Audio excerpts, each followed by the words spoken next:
సమాజంలో ఈ రోజుల్లో మంచికి అసలు రోజులు కావు. మంచోడికి సమాజం ఏంటంటే రక్షణగా ఉండదు. ఉండాలన్నా కుదరకుండా చేస్తారు చుట్టూ ఉన్న ఈ మనుషులు కానీ, జనాలు కానీ, సరౌండింగ్స్ కానీ. సో ఏంటంటే ఇప్పుడు రీసెంట్గా చూశారు అమెరికాలో జాన్ కర్క్ అన్న మనిషి.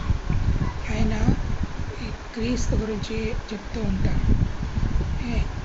కాలేజ్ పిల్లల్లో మంచి దైవభక్తి, ఫ్యామిలీ పట్ల ఇది ఎలా ఉండాలో అని చెప్తూ ఉంటారు. అది నచ్చనివాడు, గిట్టనివాడు ఒక అతను మన సెప్టెంబర్లో 10th అనుకుంటా, తెలుసు అందరికీ న్యూస్, అమెరికాలోని అరిజోనా ఫీనిక్స్లో గన్తో షూట్ చేసి చంపేశాడు. ఏమొచ్చింది, వాళ్ళ వైఫ్, పాప, బాబుని చూస్తే యూట్యూబ్ వీడియోస్లో బాబాయ్ కళ్ళలో నీళ్ళు వచ్చేసి ఆమె జీవితం ఒక్కసారికి అంత తారుమారైపోయింది. అంటే పిల్లల్లో మంచి చెప్పడం అనేది అంత ఘోరంగా తయారైంది ఈ రోజుల్లో. అక్కడే కాదు, మన ఇండియాలో అయినా చూడండి ఎట్లా ఉందో. ఈ మధ్యన ఎంత విచిత్రమైన కేసులు అంటే 10th క్లాస్ అబ్బాయి వెళ్ళి ఏదో అలా వెళ్ళేసి ఆ అమ్మాయిని చంపేసేట చూసిందా. దొంగతనానికి వెళ్ళాడు ఏమో తెలియదు. తల్లి ఉండగానే కూతుర్ని మొగుడేమో రేప్ చేయడం. ప్రేమ వివాహాలు అన్నీ ఇదే. ప్రేమించి కట్నం కోసం వేధించడం అత్తమ్మ, అలాగే ప్రేమించి భర్తే పెళ్ళాన్ని ముక్కలుగా కోసేసి రకరకాల కేసులు నార్త్లో, సౌత్లో, ఛత్తీస్గఢ్లో, మన హైదరాబాద్, ఆంధ్ర, తెలంగాణ ఇవన్నీ కూడా. మనం చిన్నప్పుడు అన్నీ ఇంత ఘోరంగా లేవో జరిగే, కానీ ఇప్పుడు రోజుకి ఒక 5, 6, 10 చెప్పలేం. అర్ధరాత్రి ఆడపిల్ల బయటికి వెళ్ళాలంటే భయం వేస్తుంది.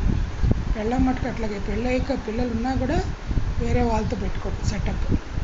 ఏమొస్తుంది, క్షణిక ఆవేశం అయిపోయిన తర్వాత ఏమైంది, వాడు చంపేశాక తను ఎలాగో జైలుకి వెళ్తుంది. ఆ ప్రేమించిన వాడు వాడు జైలుకి వెళ్తాడు.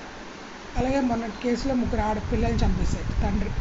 చంపేసి అతను ఆత్మహత్య చేస్తున్నాడు. ఏం ఒరిగింది, ఏంటి, ఇచ్చిన జీవితాన్ని మనం వెలబెట్టుకుంటూ ముందుకు వెళ్ళాలి. కానీ నాకు నిజంగా ఎన్ని సమస్యలు చెప్పలేము, మీడియాలో అన్నీ చెప్పాం. కొడుకు వాళ్ళని ఇదవని మావాడు అని ఎంత సింపుల్గా నిజాయితీగా పోదాం అనుకుంటాం, కానీ రోజులు కావు. మేము అన్ని విధాలు అందరి ద్వారా మోసపోయాం. నా స్కూల్లో జాబ్ చేసినప్పుడు ఏంటి, ఇప్పుడు ఆస్తి విషయాల్లో ఏంటి, మా వాళ్ళతో ఏంటి, అత్తగారి సైడ్ వాళ్ళు ఏంటి, నా బిడ్డతో, నా కొడుకుతో, అందరితో కూడా.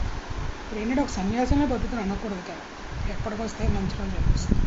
త్వరలో ఒక 5-6 నెలల్లో అట్లీస్ట్ అన్ని సెట్ అయితే కొంచెం చచ్చబుందైన జీవితం కొంచెం హాయిగా ఉంటుంది. అందుకని ఏమంటే మంచికి సమాజం రక్షణగా ఉన్నా అవ్వదు. మంచికి రోజులు కాదు, ఇది కలియుగం, ఇది నిజం.